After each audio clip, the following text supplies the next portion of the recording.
Ooh, y'all. Somebody finna die. Ooh, somebody finna die.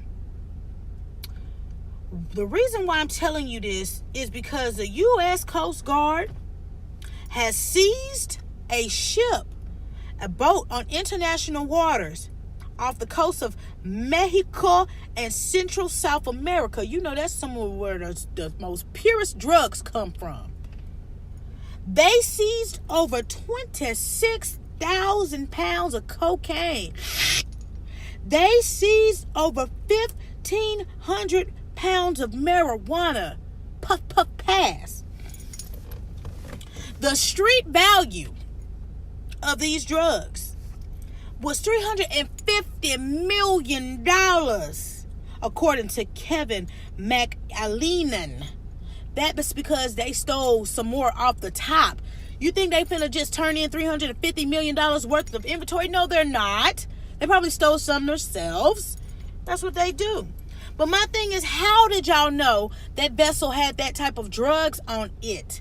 Talking about they've been doing an investigation. Homeland Security has been watching the waters, and they've noticed that over the last 3 months that there was some suspicious actions going on with the water, vessels. And they was like, ooh, we just gonna pick this one today, and this one ended up having 26,000 pounds of cocaine. I don't know how many pounds of cocaine that is.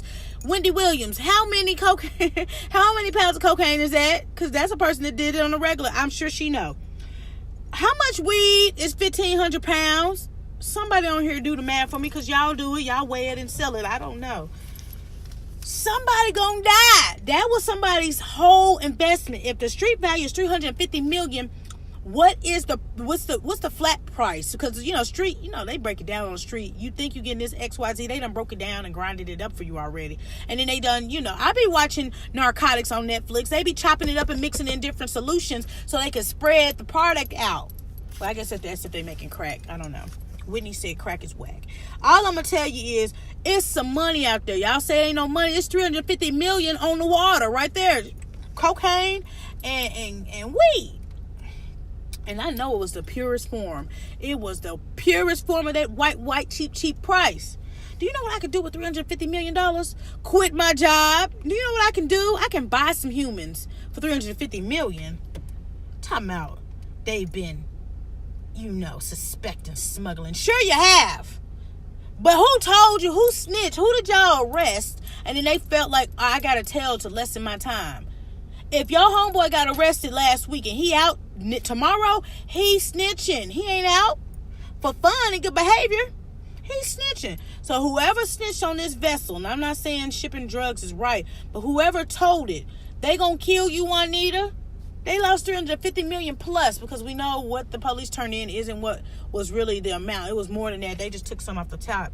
Somebody done snitched. The last time I told you this story, in the Everglades, they had found out another ship had so much more money on it as well. It was weed, cocaine, and ecstasy pills.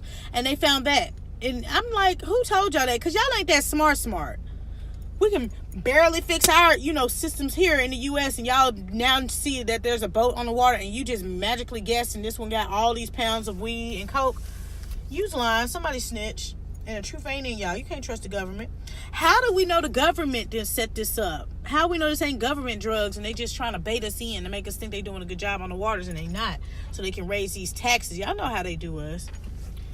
I ain't in the drug industry for that reason right there, because you can die. One mistake and you can die. You can't control it. I can't be doing nothing I can't control. I remember this one time, like 15 years ago, this guy, I was working as a manager at a store I choose to leave from unnamed. And he was like, you look like you like walking a lot. I was like, I do my little thing. He was like, do you like driving? And I'm like, it's all right, it just depends. I was like, why? You asking all these questions? You work with the FBI? He was like, nah, man, I got a package that I need to get to Houston.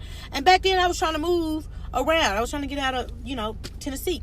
So I said, well, I'll take your package. And he was like, look, look at Trail dropping the maths on there. He was like, look, I'm going to give you these pounds. I need you to take it to Houston. Don't ask no questions. And I'm like, Well, how would I know what I'm giving to them is what they're going to get back in exchange? Because, I don't do drugs. I don't know if it's oregano that they give me. I don't know. I would drive off with some parsley and think that's just that deep price of that Reggie or something. Or that I don't know what y'all drinking. Vanilla orange, weed, or whatever y'all. Strawberry kush, whatever y'all call these little labels. I don't know. And I was about to take the bait. He said he was going to give me $2,000 to drive it to Houston. I was like, well, shoot, it's just like an 8-9 hour drive. $2,000, and he was going to afford the rental. But now I think about it, I'm glad I didn't do it because I would have been caught for trafficking. But now that I sit back and look that I'm working for the man and I'm miserable, I should have did that. Oh, I should have trafficked that thing. I could have been out here doing live from Nickelodeon Studios or something. I could have been rich. But that's okay. That life ain't for me because you can get killed, Juanita. Well, trail hood value, real value or not, somebody's out of $350 million. They out of 26,000 pounds of cocaine, and they out of 15,000 pounds of weed. And I don't know the grade of this weed. I don't know if it's that, blueberry. I don't know if it's that cookies and cream weed. I don't know. I just know somebody's pissed. So y'all better lay low. Y'all better listen to some Nate Dogg. But if it was coming from Mexico, then it was that platinum. They had that platinum cocaine. And if it was coming from South America, they made it in the woods somewhere because I seen it on Narcotics. I did. I seen it on the show. The man had a mask on. He was like, yeah, this time we're going to chop up all the powder and we're going to mix it in. We're going to boil it on 300 and then we're going to chop it down with this razor. But he was making crack again. I don't know. I was just trying to see if I could get a part-time job doing something else under the table. But that's neither here nor there. So I'll be keeping y'all posted about whose body's going to come floating up on some water because this is going to be bad. This is bad. Somebody right now is sitting there mad as hell, chopping off the employees' hands. Like, who let this fall through the cracks? And the U.S. celebrating. Celebrate good time. Come on. When they know they had an inside intel. They didn't figure this out by themselves. We know y'all didn't. Y'all had somebody on the inside. But whatever y'all tell us. That's neither here nor there, guys. It's really not. We're going to hop into these words of encouragement. Y'all